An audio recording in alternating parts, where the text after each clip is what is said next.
Hello, my dear literature enthusiasts, fellow travelers who love not just watching films but dissecting them, feeling them, and letting them echo inside our minds like the last notes of a symphony.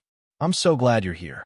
Before we begin, may I gently ask that if you find meaning in these explorations, do take a moment to like and subscribe, not as a routine YouTube gesture, but as a quiet handshake between friends who share the same passion for art and thought. Today, I want to talk with you about a film that has been haunting my imagination since I first encountered it. Mickey 17, 2025. And let me make it absolutely clear from the start. What follows is not a conventional review. This isn't about box office numbers, or even about whether the film is good in the narrow sense. This is a critical, intellectual journey, an experiment in using cinema as a mirror for our own inner lives, written primarily for those of us who come to movies with a love of literature, philosophy, and ideas. When I first watched the trailer, I wasn't expecting the story to crawl under my skin the way it did. Science fiction, after all, is often dismissed as spectacle, an excuse for dazzling visuals and futuristic gadgetry. But what struck me here was how the narrative seemed to be tugging at older threads. Those familiar, deeply human anxieties about identity, mortality, and what it really means to call something a self. These are questions I've wrestled with not just in books, but in my own life, lying awake at night, wondering about the parts of me that persist and the parts of me that I've shed like skin over the years. The film unfolds in a universe both strange and eerily familiar. A distant future where technology has advanced to the point that a person can be replaced not in theory, but in flesh. The central conceit, one body after another, each carrying fragments of memory, yet always slightly altered, presents us with a chilling paradox. If a version of you wakes tomorrow with your memories, but not your scars, are you still you? Or are you a stranger who happens to know the shape of my grief? Watching the story, I couldn't help but think back to my own notebooks from college days, when I used to underline Kierkegaard and scribble in the margins about the fear of repetition, the dread of becoming a hollow replica of myself. This film, in a sense, gave those scribbled anxieties a body. The opening acts are deceptively quiet, almost tender, inviting us into the routines of a life that is not quite a life. We see a character who knows, even in his smallest gestures, that he is both indispensable and utterly disposable. It reminded me of reading Camus for the first time, realizing that the absurd isn't about grand cosmic jokes, but about the daily moments when the world shrugs at our existence. I felt a lump in my throat watching a dinner scene where the eyes of others betrayed that they didn't know, or didn't care, which version of him sat across the table. I felt something like that, though on a smaller scale. The sense of being replaced by one's own roles, the version of me who is the dutiful worker, the version who is the friend, the one who shows up smiling even when hollow inside. As the narrative deepens, the tension sharpens between the promise of renewal and the erosion of authenticity. The first time a twist reveals that survival isn't simply about continuation, but about compromise, I gasped. Not because it was unexpected, but because it hit me personally. There are chapters in my life when I survived only by shedding parts of myself, by becoming someone I hardly recognized. Isn't that a kind of death too? The film lingers on that uncomfortable truth, never letting us look away. The plot itself moves with the rhythm of a parable. At first, it seems like a straightforward science fiction survival tale. An expedition, a dangerous world, a man who keeps coming back from the brink. But soon, it turns into a labyrinth where the real dangers are not just external, but internal. Jealousies, betrayals, and above all the uncanny weight of seeing yourself as both protagonist and rival. A pivotal moment comes when one incarnation of the character confronts another, and the dialogue feels less like science fiction and more like the quiet terror of looking in the mirror too long. I remember pausing, leaning back, and muttering to myself, "This is Dostoevsky's Double, reborn in pixels and sound." What truly fascinated me, though, were the quieter philosophical threads woven into the narrative. There's a question here about colonialism, not in the obvious sense of flags and armies, but in the way humans extend themselves into alien worlds replicating, consuming, and endlessly multiplying. Watching those scenes, I thought of my own city and how every new shopping mall feels like a clone of the last, a kind of urban reincarnation that leaves me disoriented, asking, where is the original? Do we even have originals anymore? The film dares to suggest that perhaps humanity itself has become an endless duplication, surviving but never truly living. I find myself returning to certain images even days later, a hand reaching out, trembling, not sure whether it belongs to the original or the copy. A voice breaking mid-sentence, carrying both defiance and resignation. The slow fade of sunlight across a barren landscape, as though the world itself were unsure which version it wanted to keep. These aren't just cinematic flourishes. They are metaphors that lodge themselves in the subconscious. I remember once walking alone near the railway tracks in my hometown, watching the shadows stretch longer and thinking how many versions of me had already walked that same path. That memory resurfaced during the film, as though the story had reached across time to tap me on the shoulder. The beauty of cinema, at least the kind of cinema worth thinking about, is that it becomes a dialogue between screen and self.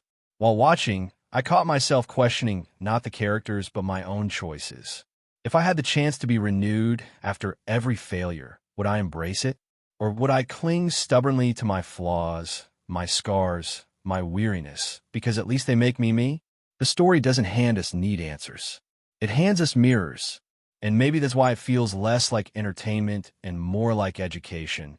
Not in the academic sense, but in the way literature educates us, by shaping our moral imagination, by making us feel the weight of our own existence. As the story builds toward its climax, the narrative begins to fold in on itself. The more versions appear, the less certain we are of authenticity. This is where the film toys with us, leading us to suspect betrayal around every corner, only to show that the real betrayal may be within. The betrayal of one's own memory, the inability to trust even your own inner voice. It reminded me of nights when I reread my old journals and felt disconnected from the person who wrote them, as though a stranger had borrowed my handwriting. Isn't that a kind of multiplicity too? The final twist, which I will only tease, not spoil, lands not as a thunderclap, but as a quiet, devastating whisper. It's the kind of revelation that makes you sit in silence long after the credits roll, not because you're shocked, but because you feel implicated. The film dares to suggest that perhaps survival is not triumph, but tragedy, that to persist endlessly without end is to dissolve into meaninglessness. That, for me, was the hardest truth, because I have always held on to the belief that endurance itself is a kind of victory. To see that belief unsettled on screen was painful, but also strangely liberating. What lingers most is not the science fiction scaffolding, but the deeply human questions. Who am I when I am no longer singular? Can love survive when the person you love splinters into countless variations? Can society hold together when individuality itself becomes fluid? These aren't just cinematic questions. They're questions I find myself whispering when I walk through crowded markets or scroll endlessly online, where everyone seems both unique and interchangeable. By the end, I didn't feel like I had simply watched a movie. I felt like I had been given a parable, a mirror, a cautionary tale, and a poem all at once. And as someone who came to cinema through literature, that's the highest praise I can give. It reminded me why I fell in love with art in the first place. Not because it entertains me, but because it unsettles me, provokes me, and sometimes even breaks me open so that I might see the world differently. So, dear friends, that is the journey I wanted to share with you. Not a conventional review, not a tally of stars or a recommendation to buy a ticket, but an invitation to think, to feel, to wrestle with questions that don't have easy answers. If this conversation has resonated with you, if it has made you pause and reflect, then perhaps you'll consider staying with me for more explorations like this. Like and subscribe, yes, but more importantly, let's keep this dialogue alive. Because films like this one deserve not just to be watched, but to be lived with, wrestled with, and remembered. When the lights dim and the story begins, There's a certain stillness that settles in the theater. It's that familiar hush, as though the world outside has been politely asked to wait while we are transported somewhere else entirely. That's exactly how this film opens, quiet, deliberate, with just enough space for us to slip into the rhythm of another life. The camera lingers on details we might otherwise overlook. The scratch of metal against frost, the faint breath in cold air, the sense of machinery humming beneath silence. It's not spectacle that greets us, but atmosphere. And from the very first frames, I found myself leaning forward, sensing that this was not going to be just another science fiction adventure, but something more intimate, more unsettling. The story begins with an image that already carries the weight of paradox. A man awakening, not for the first time, but as though for the first time. There's a familiarity in his gestures. He breathes, he stretches, he touches his own face as if confirming its shape. Yet there's also strangeness, a hesitation, as though memory itself were a fragile sheet of glass that might crack if handled too roughly. This moment, simple as it is, made me recall mornings from my own life when I woke up disoriented, unsure of which city I was in or what day it was. Except here, the disorientation is woven into the very fabric of existence. From the beginning, we understand that survival in this universe comes at a cost. The protagonist is not immortal in the mythic sense. He is instead renewable, a resource to be deployed, consumed, and replaced. His existence is measured not in years, but in iterations. The first scenes are careful to show us this without saying it outright. The subtle glances from others, the quiet but undeniable distance in their eyes, the sense that he is present but never permanent. I couldn't help but think of how, in our own workplaces, some people are treated like placeholders, useful until the next arrival, their humanity hidden under the label of function. The setting is stark, functional, and merciless. A colony mission, far from Earth, where every decision is calibrated for efficiency, where the margins of survival are razor thin. The camera captures not grandeur, but claustrophobia. Steel corridors, frost clinging to glass, the heavy silence of space pressing against every wall. And in this place, our central figure is both crucial and expendable, a contradiction that becomes the heartbeat of the film. Early on, we see him assigned to a task that no one else wishes to attempt. It's dangerous, perhaps even suicidal, but that is precisely why he is chosen. The others, the so-called originals, must be preserved. He, on the other hand, is renewable. I remember shifting uncomfortably in my seat during this sequence, because the logic was cold, ruthless, and yet disturbingly rational. I thought about history, about how certain groups of people were deemed more replaceable than others. Workers sent into mines, soldiers sent into battles, lives weighed against expedience. The film doesn't sermonize, but the parallels are unavoidable. The first major event comes when he ventures outside the colony structure, into an environment hostile and unforgiving. The camera lingers on his breath, the frost forming on the visor, the landscape stretching desolate and infinite. There's a beauty to it, yes, but also a profound indifference. The world itself doesn't care whether he survives. Watching this, I remember a hike I once took alone, standing on a cliff where the wind howled so loudly it drowned out my thoughts. For a moment, I felt utterly insignificant, and I imagine that is the point here. Insignificance as both terror and liberation. Inevitably, the mission falters. The danger overwhelms him. And in one brutal, unflinching sequence, he dies. The screen doesn't rush this moment. It forces us to watch, to sit with the discomfort of mortality rendered mechanical. And then, as if shrugging, the world continues. Except, of course, death here is not an ending. It is a transition. Not long after, we see him again, alive, awake, reborn in a new body. For me, this was the moment when the intellectual conceit of the film crystallized. Death not as finality, but as routine. And that, I realize with a chill, is far more terrifying. From here, the narrative begins to layer itself.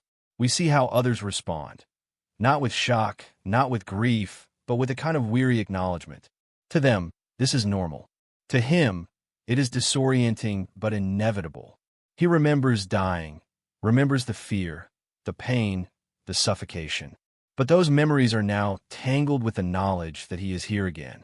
Watching his face in these moments, I thought about how often I've tried to reinvent myself, to start over after failure, only to find that the ghosts of old mistakes followed me anyway.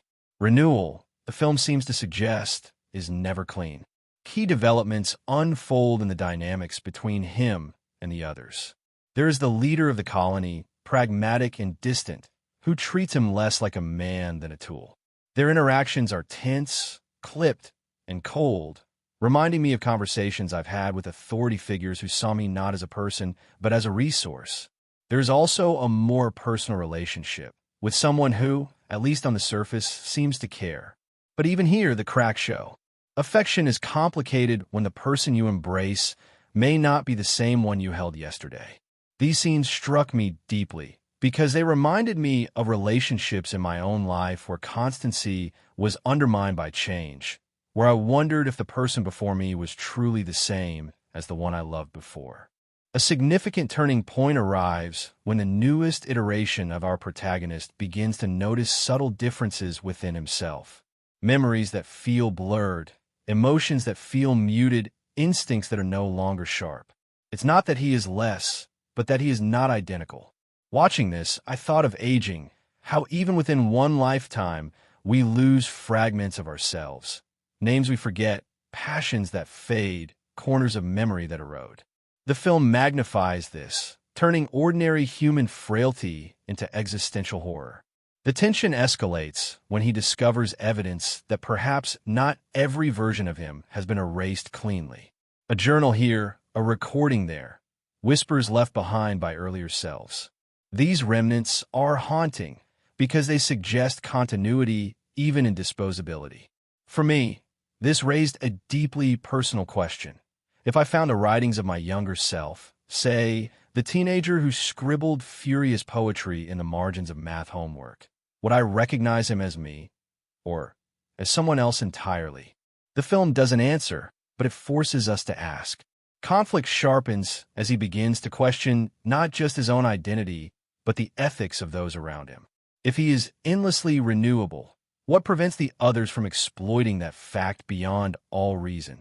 We watch his missions grow riskier, expectations heavier, compassion thinner. The colony leans on him as one leans on a crutch, never acknowledging the pain it causes. This is one of the film's most biting insights. How quickly societies normalize exploitation once it becomes convenient. I thought of how, in the modern world, we grow comfortable with systems that depend on invisible suffering, the workers we never see, the sacrifices we never count. One of the most poignant sequences occurs during a quiet conversation in the dimly lit quarters of the colony. He speaks, almost pleadingly, about the fear of becoming hollow, about wondering whether there's a true self that persists across the copies. His companion listens, but her eyes reveal doubt, even pity. That scene reminded me of conversations I've had when trying to articulate my deepest fears, only to realize that the listener could not, or would not, grasp them fully. Loneliness, the film suggests, is not the absence of people, but the absence of recognition. The pace quickens as suspicions arise that not all versions of him have been destroyed. Perhaps one still lingers. The possibility of two selves coexisting sparks unease, paranoia, and danger. For the first time, the threat is not only external, but internal. The self divided against itself. Here the narrative becomes almost gothic, echoing literary doubles and doppelgangers. I found myself gripping the armrest, because the horror of confronting oneself is more chilling than any alien landscape. The last key event in this arc unfolds during a mission where things go disastrously wrong. Two versions encounter each other, not directly, not fully, but enough to confirm the suspicion. The screen doesn't give us the satisfaction of clarity, only fragments, a shadow, a voice, a half-glimpsed figure. But that is enough. The seed of doubt is planted. From this point, trust unravels, not only between him and the others, but within himself. Watching this, I remember dreams I've had of meeting myself, dreams that left me unsettled for days. What would I say to myself? Would I even like myself? The film forces us to imagine that nightmare made flesh. And so, by the time the midpoint of the story arrives, we are no longer watching a tale of survival in a hostile world. We are watching the slow disintegration of identity, trust, and certainty. The external dangers remain, yes, the hostile planet, the fragile colony, but they pale beside the terror of self-division. The narrative leaves us on the edge of revelation, hinting that what lies ahead will not simply test the body, but fracture the soul. When the story carries us forward from that eerie encounter with the possibility of more than oneself, there's a subtle shift in the air. It's as though the film itself has taken a deeper breath, preparing to plunge into darker, more intimate waters. The colony still hums with its routines, the machinery still thrums, but beneath it all there is tension, an unspoken recognition that things cannot continue as they have. I remember feeling a knot in my stomach at this point, because I sensed the narrative was tightening, spiraling toward a collision that could no longer be delayed. The presence of duplicates is no longer a whispered suspicion, but a looming reality. Our protagonist, if we can even call him singular anymore, begins to chase shadows, searching for confirmation that his other selves exist. This is where the film becomes something like a detective story, though the crime is metaphysical. Evidence is gathered, inconsistencies noticed, questions whispered in dim corridors. Watching these moments, I thought of the times I've searched for pieces of myself in old photographs or half-forgotten journals, always wondering if that version of me still lingers somewhere, waiting to be acknowledged. The external dangers of the hostile planet never disappear, but they begin to feel almost secondary compared to the internal unraveling. Missions continue, and once again he is sent into peril, but now the stakes are layered. Not only survival, but the desperate need to know whether he is unique or one among many. During one tense sequence outside the safety of the colony, the environment becomes a metaphor. The storm that rises mirrors the storm inside him. I could feel the filmmakers using nature itself as a reflection of inner chaos, a technique that reminded me of classic literature, where weather often carries the burden of human emotion. The turning point arrives when he finally confronts proof undeniable, another version of himself alive, breathing, independent. The scene is staged with unbearable tension, the camera refusing to cut away, forcing us to sit in the uncanny discomfort of watching a man meet himself. Their eyes lock, and in that silence lies everything: fear, recognition, revulsion, even a flicker of compassion. I remember holding my breath, feeling as though I too were under scrutiny, as though the screen itself had turned into a mirror.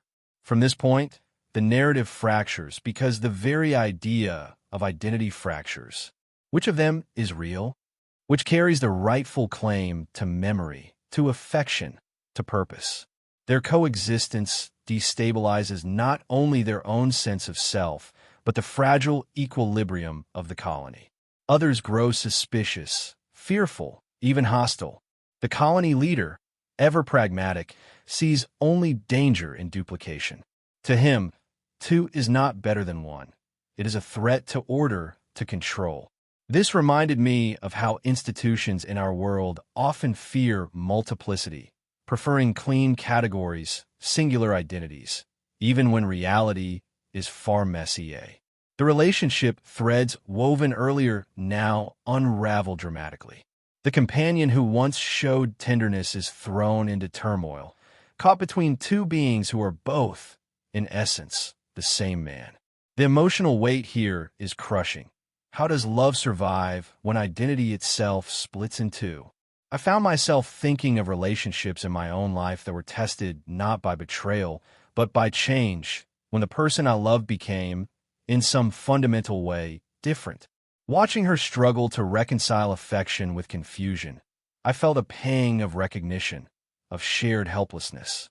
The narrative accelerates toward conflict.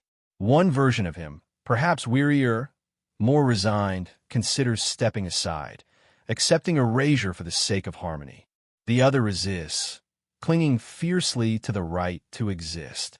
Their dialogue is heartbreaking, not because it is loud, but because it is quiet, almost tender, two voices that know each other too well. I could not help but think of how often we argue not with others, but within ourselves, torn between resignation and defiance, survival and surrender. As the tension mounts, the colony itself begins to crack. Trust erodes, alliances splinter, fear spreads like a contagion. Rumors swirl. If there can be two, why not more? How many shadows linger just beyond sight?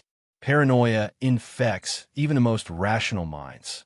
The story here echoes historical moments when societies, faced with ambiguity, turned on themselves, unable to tolerate uncertainty.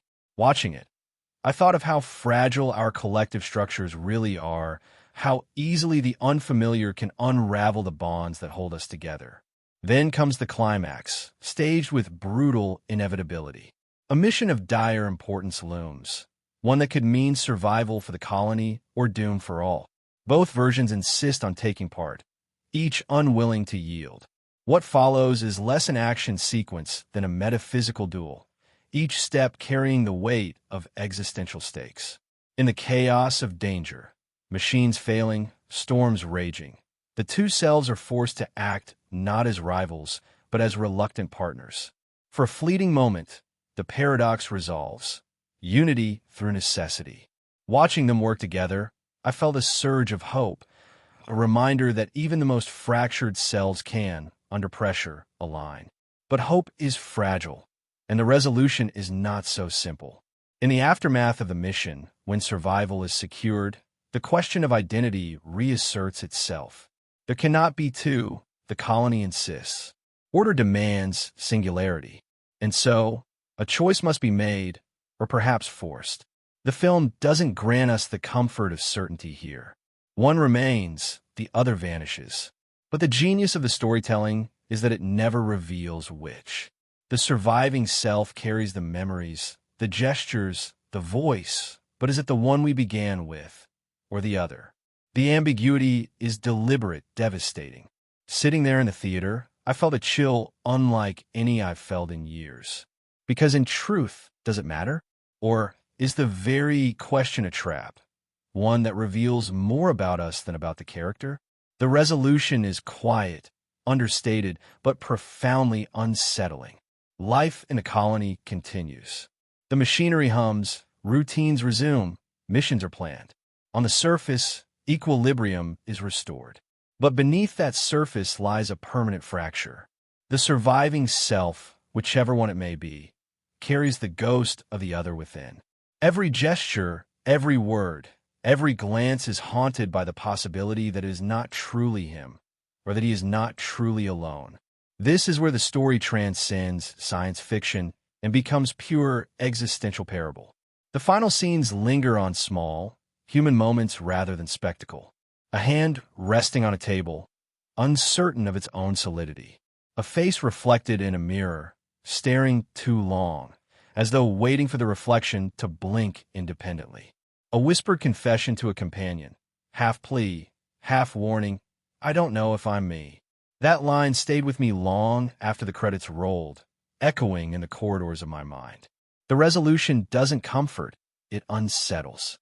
And yet, in that discomfort lies its brilliance. The story refuses to let us leave with easy answers. Instead, it hands us questions like stones to carry. Who am I, if not singular? Is survival without authenticity truly survival? Can love endure ambiguity? Can society withstand multiplicity? These are questions I have asked myself at quiet moments, walking alone, staring at the night sky. The film gave those questions new urgency, new sharpness, refusing to let me set them down. By the end, I felt both hollowed and illuminated. Hollowed because the story stripped away the illusions of permanence I like to cling to. Illuminated because it reminded me that the fragility of identity is not a weakness but a truth, and that truth, however terrifying, is also beautiful. Watching the resolution, I thought of literature that has shaped me. Kafka, Dostoevsky, Camus, and I realized that this film belongs in that lineage. Not merely entertainment, but art that teaches us to live with uncertainty. What struck me most while watching this story was not only the strangeness of the world it built, but the intimacy of the people moving within it.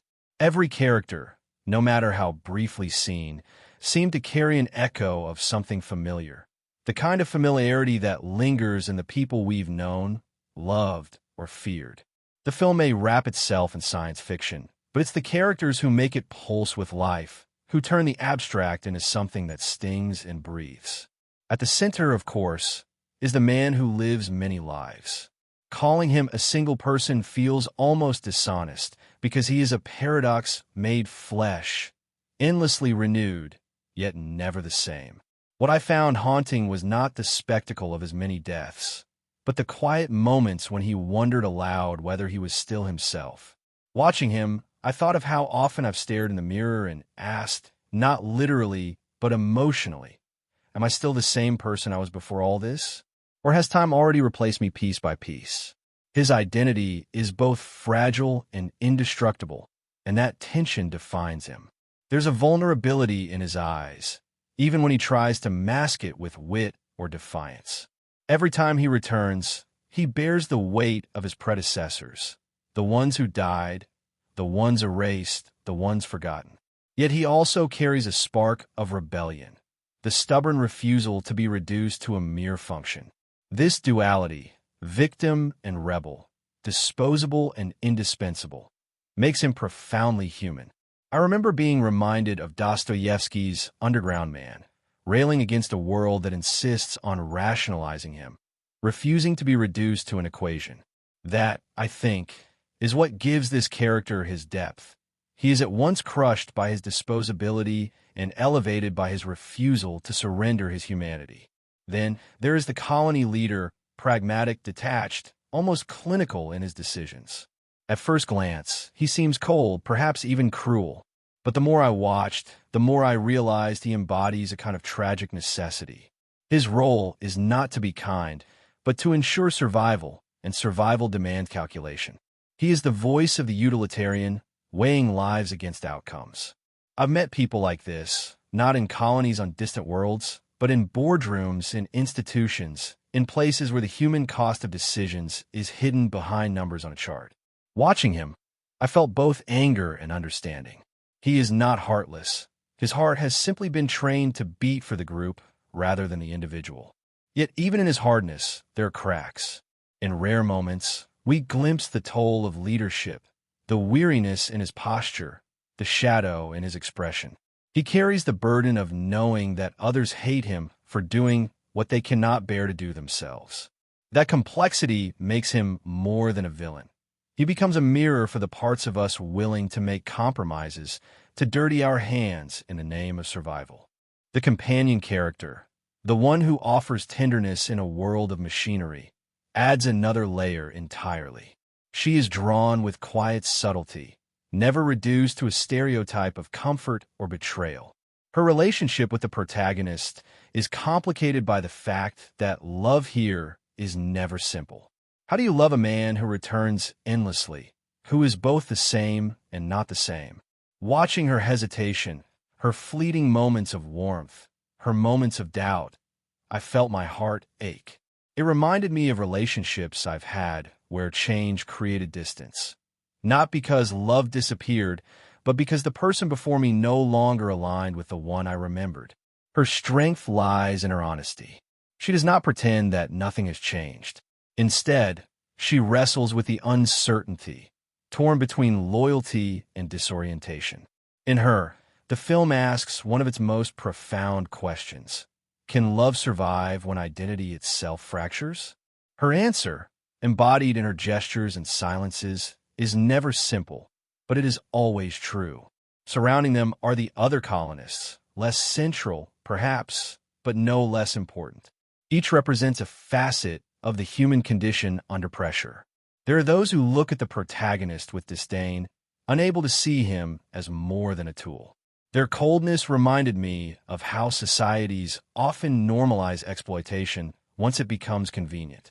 Then there are others who glance at him with pity, as though his very existence is tragic.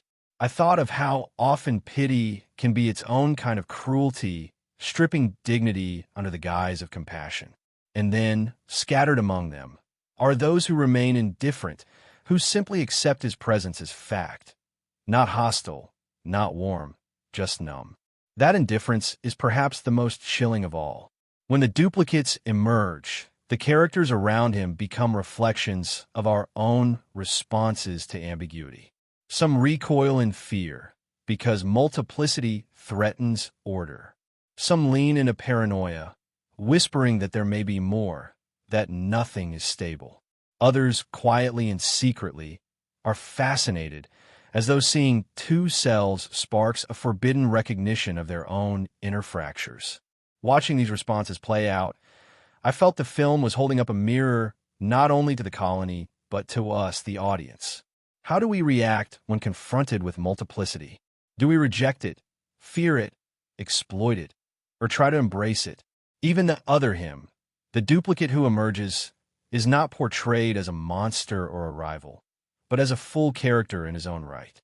He shares the same memories, the same instincts, and yet he is different, shaped by subtle shifts. One is wearier, the other defiant. One leans toward resignation, the other toward rebellion. Their coexistence becomes a dialogue between two halves of the same soul, each embodying impulses we all recognize, the part of us that wants to surrender and the part of us that wants to fight. I found myself torn, unable to choose between them, because both felt authentic. That, I think, is the brilliance. Neither is more real than the other. Taken together, these characters form a web of tension, affection, exploitation, and ambiguity. What makes them resonate is that they are not mere archetypes. They breathe, they falter, they contradict themselves. They reminded me not of heroes and villains in a tale, but of people I have known, people I have loved, argued with, envied, or pitted. That's why the story lingers. It's not because of its futuristic setting, but because the characters feel like echoes of ourselves, magnified and placed under the microscope of science fiction. By the time the credits rolled, I realized that what I carried with me were not just the questions of identity and survival, but the faces of these people, flawed, fractured, resilient. They are, each of them, fragments of us. And in telling their story, the film tells ours too. Every great story has two lives. There is the life that flickers on the screen, carefully edited and wrapped in music, and there is the hidden life that unfolds in the shadows, inside the soundstage, between takes, in the arguments no one is supposed to hear, and in the absurd improvisations that never make it past the cutting room floor. This film, for all its existential dread and philosophical weight, is no exception. In fact, its hidden life might be stranger, funnier, and more haunting than the one we were invited to watch. I remember, while reading about the production, thinking to myself, this was not merely a movie being made. It was almost as if the making of the movie mirrored its own themes: duplication, replacement, improvisation, survival against indifference. Behind the camera, people wrestled with the same chaos that the characters on screen endured. The first strange fact begins with the actor at the center. Robert Pattinson, who carried the burden of playing not one, but many versions of the same man, decided that the only way to make each iteration believable was to treat them as distinct personalities. He didn't approach it with subtlety at first. Instead, he experimented with voices so exaggerated they bordered on parody. Some were nasal, some gruff, some drawn from old cartoons he had loved as a child. One version even carried the elastic absurdity of slapstick comedy. Imagine walking onto a serious science fiction set and hearing your leading man test out a voice that could belong in a Saturday morning cartoon. Crew members weren't sure whether to laugh or stay silent. Eventually, the director allowed traces of this experimentation to remain, and what began as strangeness turned into one of the most quietly brilliant aspects of the performance. Each version of the character is just slightly off, slightly uncanny, exactly as the story demands. But that strangeness wasn't limited to his voice. Pattinson also improvised lines, often slipping in humor when the script called for despair. He would invent odd expressions, throw in sudden movements, or mimic exaggerated physical comedy, forcing everyone else in the scene to react authentically. At times, this infuriated fellow actors who were trying to stick to the script. Yet, paradoxically, those moments often gave the film its most memorable human touches. It was as though the actor himself was replicating, producing one version after another of the same man, each with its own unpredictable spark. Then there was the director's battle for imagery. One of the strangest episodes during production involved a scene many thought trivial, even indulgent. It showed a worker gutting a fish, slow, methodical, entirely unnecessary to the plot. The studio wanted it cut, calling it boring. But the director refused. He defended the scene with unusual passion, claiming it honored his fisherman father. Later, he admitted with a sly smile that he had simply lied. He didn't want to lose the image because it spoke to something abstract and ineffable. That small victory became one of the most whispered-about tales of the production. A lie, told in the name of truth, to preserve an image that might otherwise have been discarded. Strangeness also leaked into the design of the creatures. Rather than conjure them from purely digital imagination, the team rooted their design in real-life oddities. Tardigrades, those microscopic water bears that survive the vacuum of space, deep oceans, and radiation. The creatures were stretched, twisted, magnified, and imbued with a terrifying tenderness. When people on set first saw the preliminary designs, half laughed, half shuddered. It was biology and nightmare fused, unsettling because it was almost plausible. Even the names of characters carried hidden jokes. The director, a known soccer enthusiast, tucked sly nods to his favorite teams into the script. A casual viewer would never notice, but some names were lifted from professional players, their shirt numbers encoded into the identity of characters. It was a secret language, a private wink, and one of those details that only reveals itself if you happen to follow the same sport. The production itself unfolded like a survival story. Filming began during a period when much of the industry was still adjusting to delays and restrictions. Schedules shifted, premieres postponed, budgets inflated. At one point, the release date slipped so many times that some crew members joked the film itself had become a clone, reborn again and again, with each delay a death and resurrection. The irony was too perfect, a movie about expendability that itself kept refusing to die. On set, Pattinson developed a habit that amused some and annoyed others. To stay in character, he would wander around rehearsing accents, muttering in odd voices, sometimes pacing corners whispering half-lines. Crew members joked that the corridors of the soundstage had become haunted by an entire crowd of invisible characters, all of them Pattinson, all of them different. Some even claimed they avoided certain hallways during breaks, just to escape his murmuring experiments. There's also something oddly poetic about Pattinson's personal struggle with his own voice. He confessed that he feels most uncomfortable when speaking in his natural accent. Playing an American somehow made him feel freer, more himself. This irony, an actor most comfortable when pretending to be someone else, echoed the film's very soul. Here was a man embodying a character who is never quite himself, performed by an actor who only feels like himself when he is not himself. The character of the colony leader, played with steely pragmatism, was partly modeled on the archetype of modern political leaders. But the strangest detail is how the performance emerged. Instead of studying speeches or debates, the actor reportedly studied clowns. Yes, clowns. The logic was simple. Clowns command attention, mix authority with absurdity, and oscillate between menace and foolishness. Watching the final performance, knowing this, one begins to see it. The theatrical gestures, the exaggerated cadence, the unsettling humor hiding behind cold decisions. Even the set had its own mysteries. Production was based in the cavernous sound stages of Leavesden, a place already haunted by decades of cinematic history.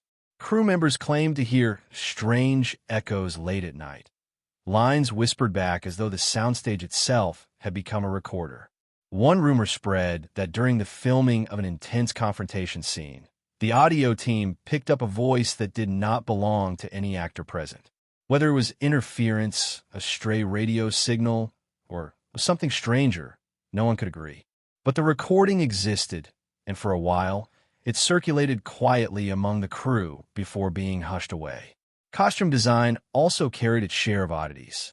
To emphasize the strangeness of identity, the designers chose not to make each duplicate's outfit identical. Small, almost imperceptible differences were introduced, an extra stitch here, a slightly different shade of fabric there. The audience might never notice, but the actor did, and it gave him something tactile to hold on to. Each costume became a secret code for which version of the character he was playing, a physical reminder that sameness is never complete. Food on set became its own anecdote. Because of the long hours and intense focus, crew members often ate in hurried fragments, scavenging between takes. Pattinson, ever the experimenter, apparently developed a habit of mixing foods in bizarre ways, creating what others called clone meals. One day, he was seen dipping popcorn into yogurt. Another time, he layered chocolate on top of pickles. He claimed it helped him stay alert, but others insisted it was his way of embodying the absurdity of endless variations. The editing room carried its own secrets. When the director submitted his cut, the studio expected negotiations, compromises, changes. Instead, he insisted on final cut, refusing to bend. It was a gamble, and most assumed he would lose. But through a mix of reputation, timing, and sheer stubbornness, he emerged victorious. The final version we see is unfiltered, untouched by studio scissors. That in itself is rare enough to be strange, in an age where most blockbusters are shaped by committee. The strangest fact of all, perhaps, is how the making of the film became an allegory for its story. Just as the protagonist lives, dies, and is remade, the movie itself lived through delays, reshoots, rewrites, arguments, and improvisations. Each version slightly different, each one closer to something whole, but never final. By the time it reached us, the film had already died and been reborn more than once. It arrived not as a clean product, but as a survivor. And maybe that's what makes all these behind-the-scenes details so compelling. They remind us that movies are not simply born. They're fought for, negotiated, improvised, defended. They are strange creatures stitched together by too many hands, infused with quirks, secrets, and lies. They carry within them the laughter of crew members, the stubbornness of directors, the eccentricities of actors, and the chaos of schedules.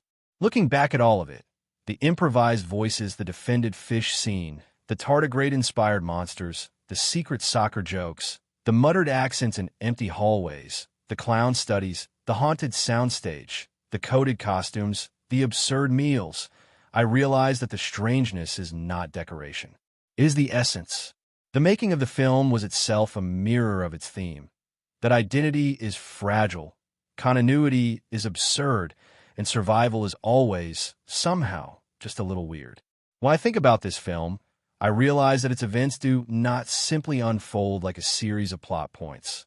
They arrive more like philosophical experiments disguised as narrative. Each major turn in the story feels less like a twist and more like a question posed directly to the audience. That is the genius of it. The film is never content to let us sit back. It pulls us forward, forces us to examine, to wrestle, to carry its weight long after the credits. The earliest events lay the foundation for this critical tension. When we watch the protagonist awaken, newly reborn after death, the strangeness is both literal and symbolic. On the surface, it is science fiction, technology extending the boundaries of survival. But at a deeper level, it is a mirror held up to all of us. Who has not woken one morning feeling unfamiliar in their own skin, as though yesterday's self were gone? The film externalizes this private human anxiety, turning it into spectacle. Yet from a critical perspective, what matters most is not the spectacle, but the way it destabilizes our trust and identity. The event resonates emotionally because it validates an unspoken fear. Maybe we are already strangers to ourselves. Then comes the event of his first mission, sent outside the safety of the colony, into a hostile environment. Narratively, it works as tension and danger. But critically, it's something else. It dramatizes the ruthless logic of utilitarian survival. One life risked so that many may endure. We see the leader's cold pragmatism in making this choice, and we feel the quiet humiliation of the protagonist, who knows he is chosen because he is considered replaceable. The impact here is double. As viewers, we thrill at the danger, but as thinkers, we recoil at the ethical void it exposes. This event resonates thematically as a critique of societies that normalize exploitation, societies where certain groups are silently designated as expendable. His first death and subsequent rebirth forms another crucial event.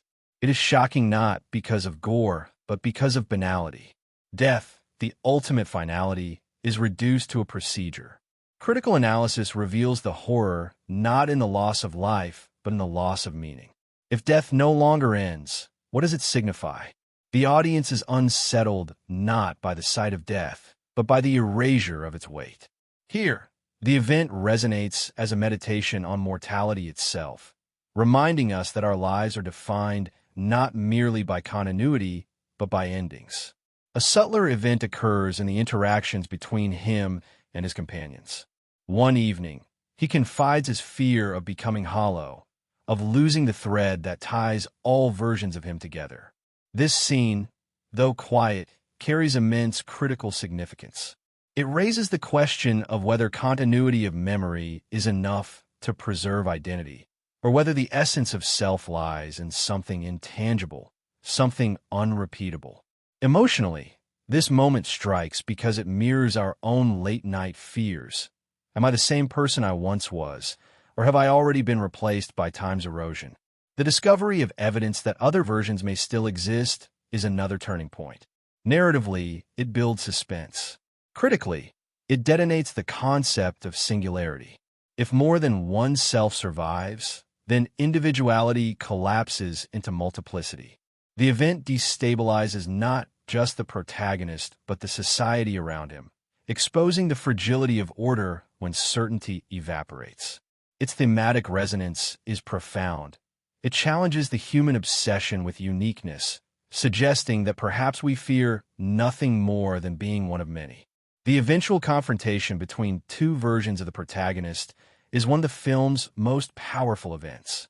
On the surface, it is uncanny, a man facing himself. But critically, it is the embodiment of inner conflict externalized. Each version represents a facet of the human condition: resignation and defiance, surrender and rebellion. Their dialogue is not just conversation. It is a dramatization of the arguments we hold within ourselves daily.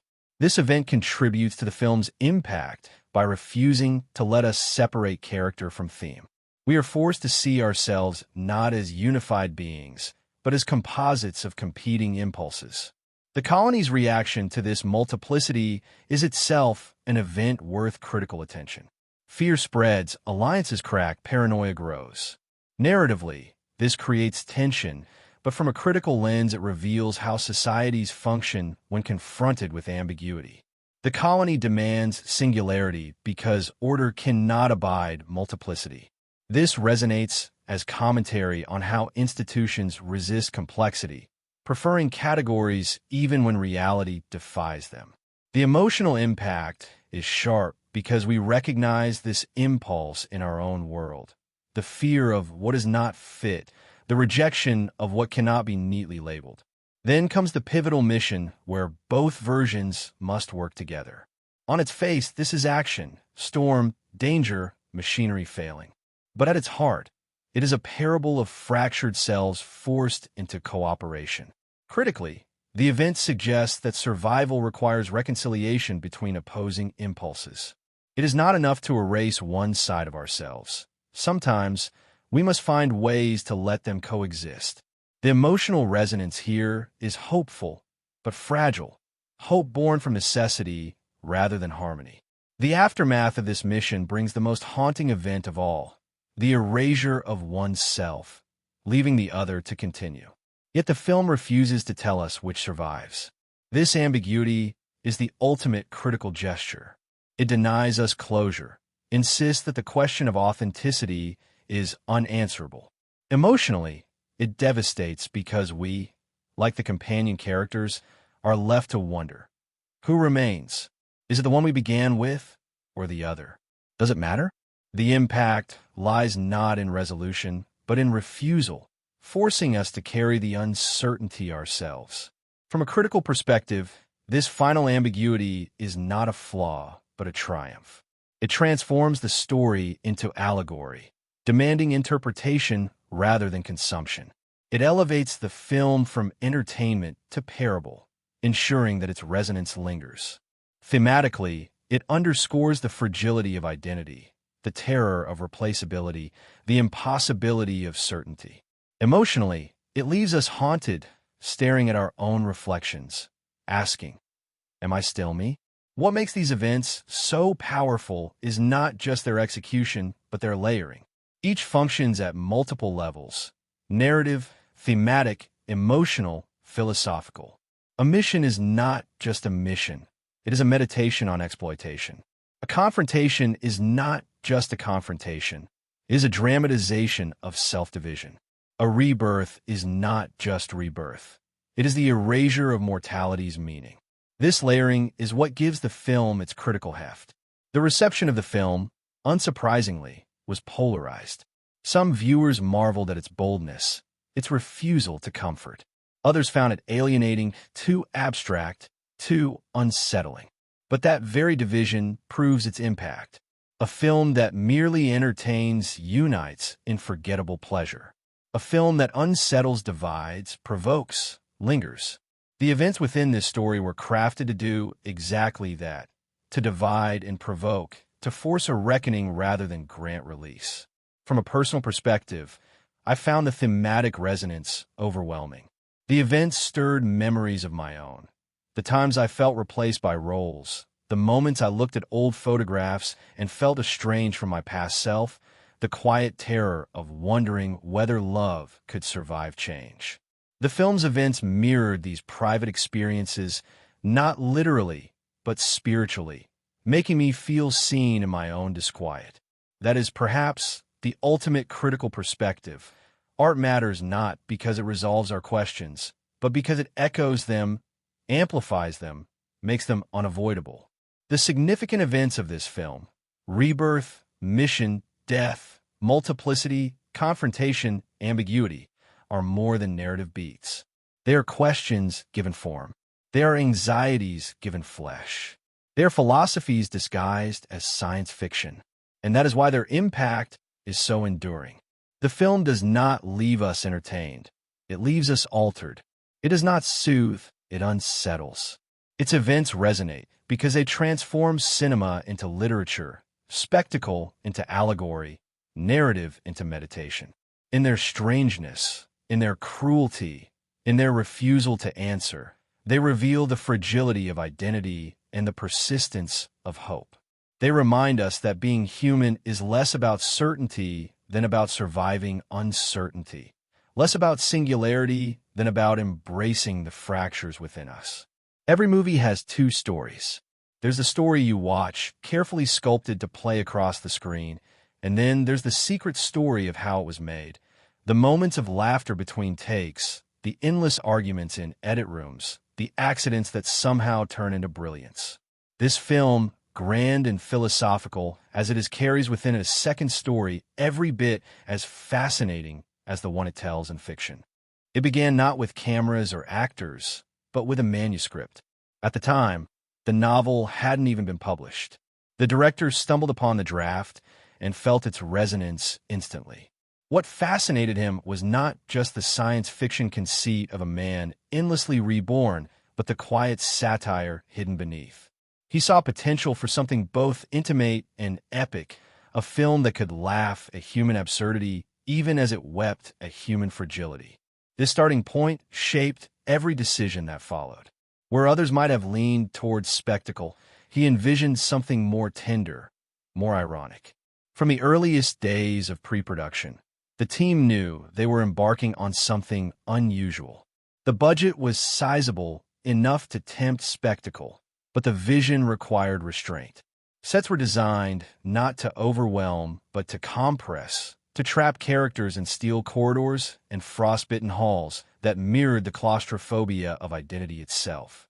Crew members joked that they were building less a colony and more a labyrinth, a maze where the protagonist could wander endlessly, meeting himself again and again. Casting brought its own stories. Robert Pattinson signed on with enthusiasm, but from the start, he treated the role less like a single character and more like an ensemble of personalities.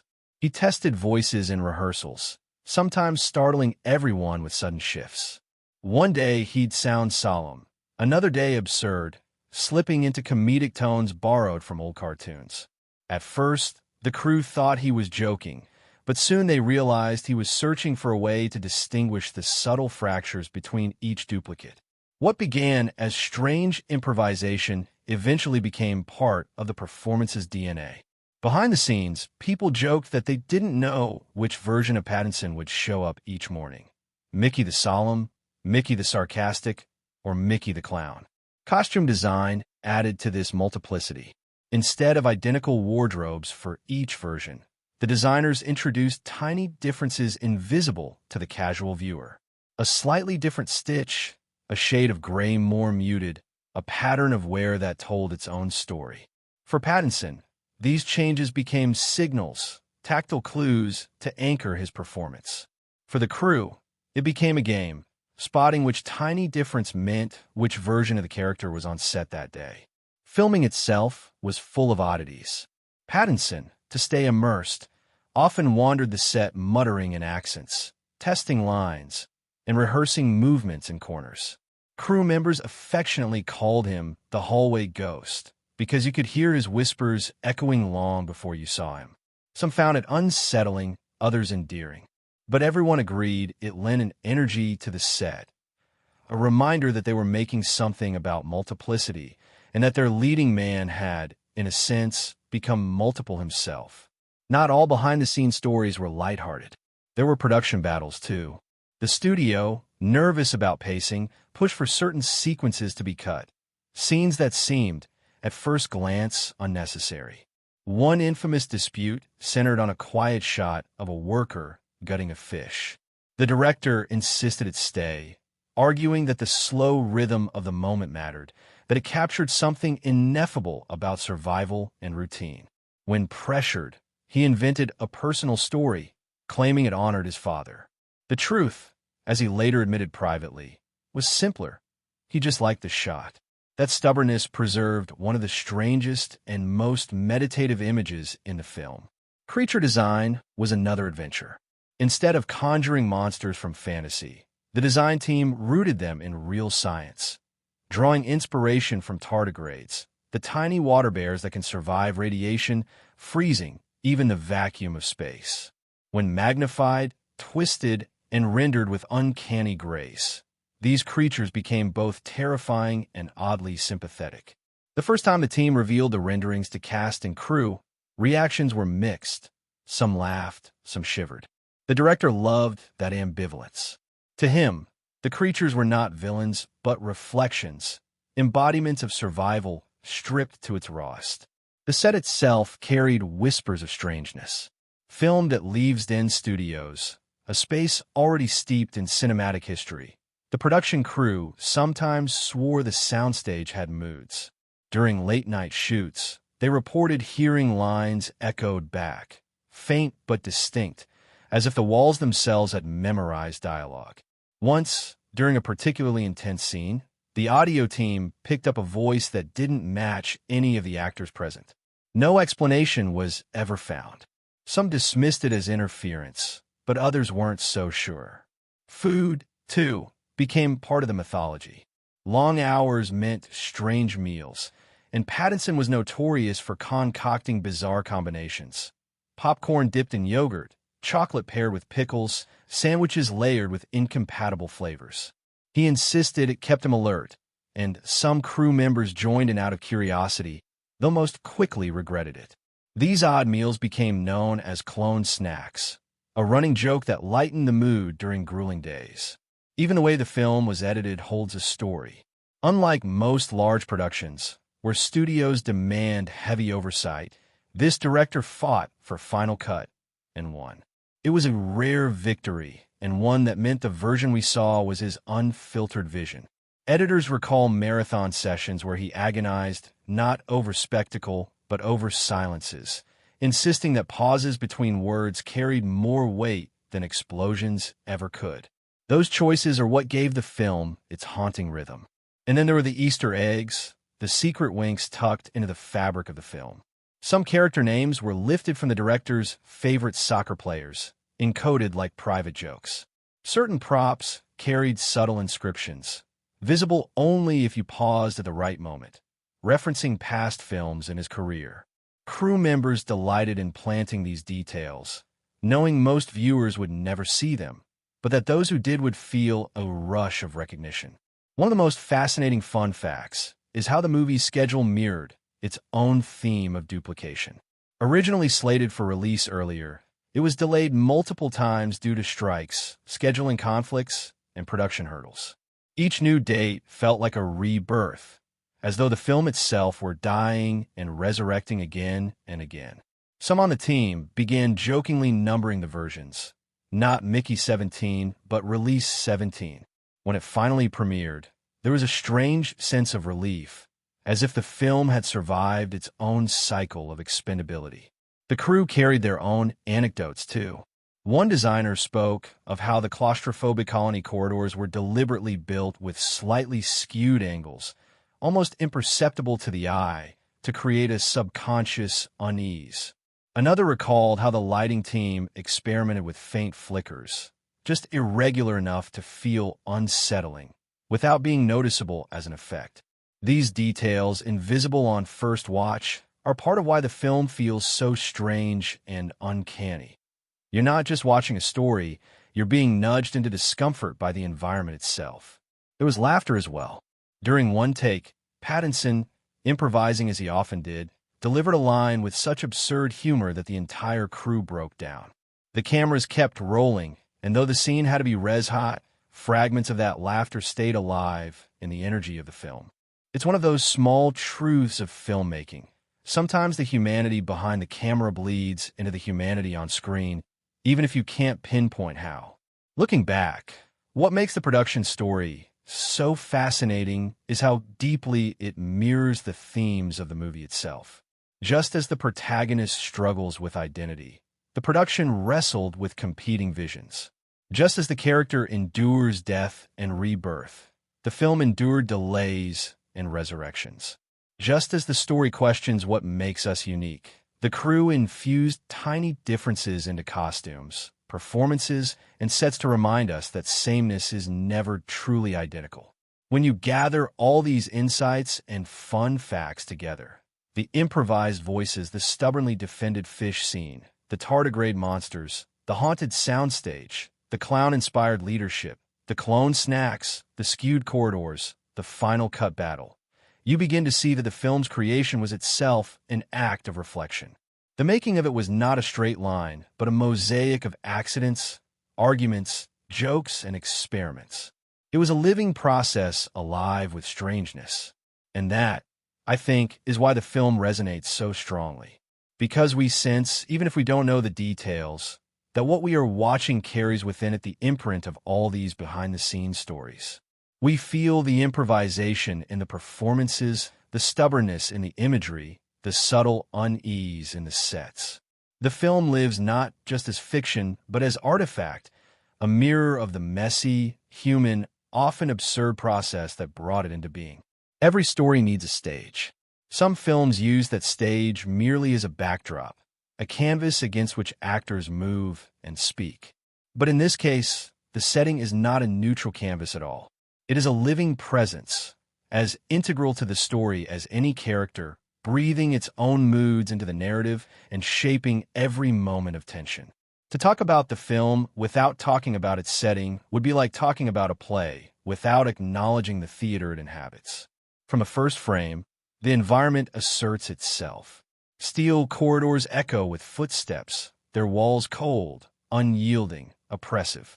The colony feels less like a place built to sustain life and more like a bunker clinging to existence. As viewers, we're meant to feel the weight of this architecture, to recognize its indifference. Watching those opening sequences, I thought of how certain buildings in my own life carried moods. The echo of a hospital hallway, the hum of fluorescent lights in a school corridor, the silence of libraries at night. Environments hold emotion, and here the environment holds despair. Outside those walls, the world stretches vast and hostile. Snow, ice, storms, landscapes so immense they dwarf human presence. Cinematography lingers on this contrast, the fragility of one figure against the enormity of nature. The camera often pulls back, reducing characters to specks, reminding us of their insignificance. This visual choice is more than aesthetic. It echoes the film's central theme, survival in the face of indifference. The planet itself seems to shrug at human effort, just as the colony leaders shrug at the protagonist's deaths. Both nature and society here are unfeeling. Lighting plays its own role in the storytelling. Inside the colony, light is stark, artificial, clinical. Shadows are sharp, corners dark, as if the very design conspires to unsettle. There are few soft edges. Outside, the light becomes a paradox, blinding white snowfields that dazzle the eyes, yet conceal hidden dangers. The cinematography uses this brightness ironically. What should be clarity instead becomes disorientation. I found this haunting because it reminded me of times when I thought clarity would comfort me, only to discover that knowing too much can be its own kind of blindness. Cinematographers leaned heavily on contrast. Interiors are shot tight, with limited depth of field, pressing us into claustrophobic spaces. Exteriors explode into wide, panoramic frames, stretching to infinity. The effect is to trap us, then overwhelm us, never letting us rest in a middle ground. This rhythm mirrors the protagonist's own journey, confined by the system that exploits him, yet lost when he steps outside. We as viewers are never allowed balance. We too are caught between compression and expanse. Sound design ties directly into the settings. The colony hums with machinery, low, constant vibrations that gnaw at the subconscious. Every footstep echoes too loudly. Every door hisses shut with finality. Silence never feels safe. Outside, the soundscape shifts to howling wind, distant creaks, the muffled thud of steps in snow. Sound makes the setting alive, reminding us that survival is not quiet but noisy, oppressive, and restless. One of the most striking settings is the protagonist's quarters, a small, bare room with just enough space for essentials. Here, cinematography lingers on objects, a bed too narrow, a table scarred by use, a mirror that reflects more questions than answers. The camera frames him often from above, shrinking him within his own space, emphasizing his disposability. I remember watching those scenes and feeling the echo of dorm rooms I once lived in, spaces that held me, but never embraced me. Rooms that reminded me I was temporary. That resonance gave the setting its sting. It reminded me of the loneliness that grows not in vast emptiness, but in confined spaces. Even the color palette serves as atmosphere. Interiors are metallic, gray, tinged with sterile blue. Faces appear pale under fluorescent glare. Exteriors alternate between blinding whites and endless blacks, landscapes of contrast rather than harmony.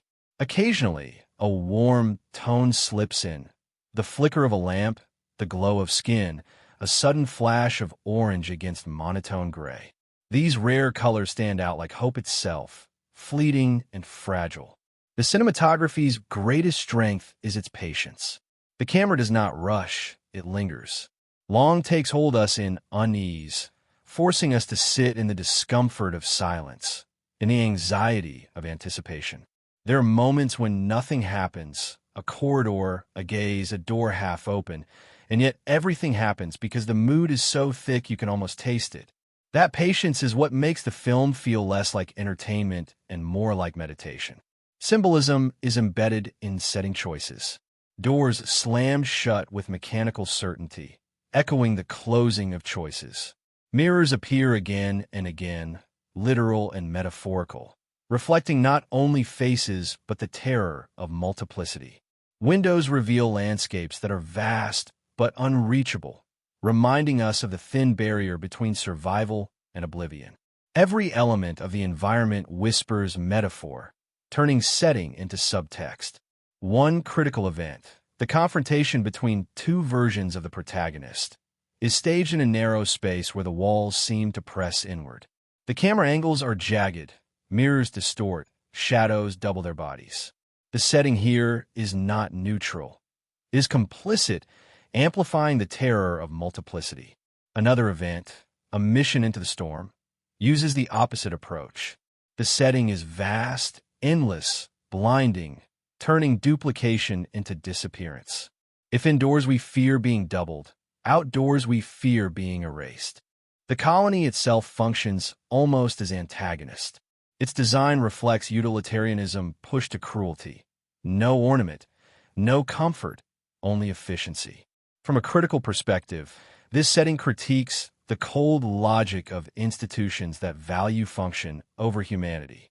Watching those steel corridors, I thought of how workplaces, schools, even hospitals can sometimes feel the same. Spaces built not for people, but for systems. The film exaggerates it, but the resonance is painfully real.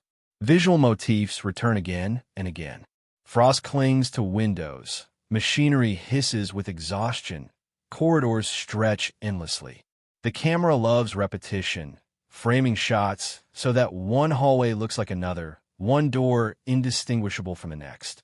This repetition mirrors the theme of duplication, embedding the idea of replaceability not only in characters but in spaces.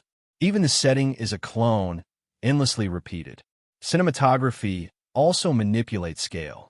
Close-ups are used sparingly, often reserved for moments of revelation or vulnerability. When we do see faces closely, the detail is almost unbearable.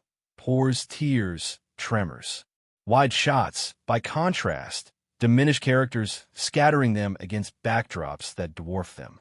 This alternation between intimacy and insignificance creates emotional whiplash. One moment we are too close, the next too far, mirroring the instability of identity itself. Another fascinating element is the use of perspective. The camera sometimes shifts subtly, framing scenes not from a neutral point of view, but from an angle that feels almost subjective, as though we are seeing through one version of the protagonist while another version stands before us.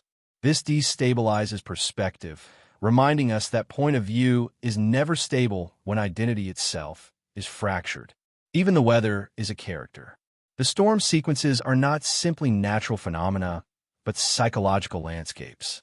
The wind screams like accusation, snow blinds like denial, ice cracks like memory splintering.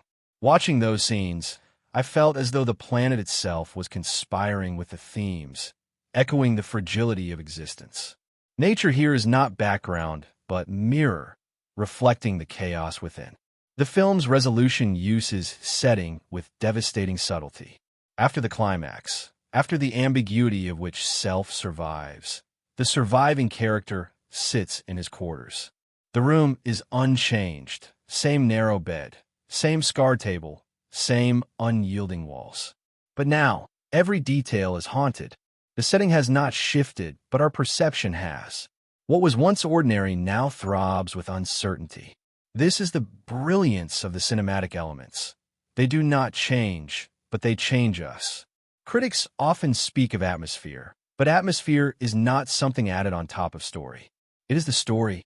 Here, the settings, cinematography, and visual elements do not decorate the narrative. They constitute it.